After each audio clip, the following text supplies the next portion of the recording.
кайнатамдын үйүнө кирип бутум тийип кайра тойго чыгып кеттим. Бетим деле жок.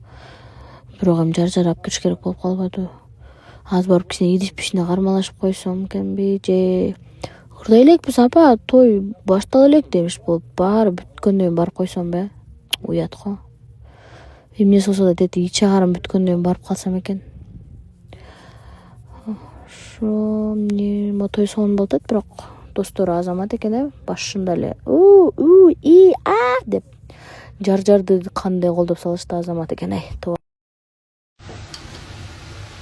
Планым ишке ашпай калды, достор. Бүтүшө элек экен.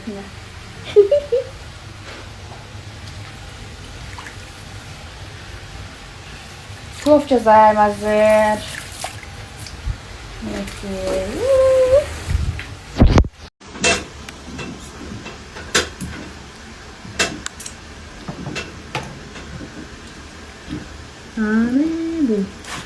Еттемге жан берет экен. Жагынып унутпагын эми, мен унутпайм сени, экөөбүздүн ортобуз.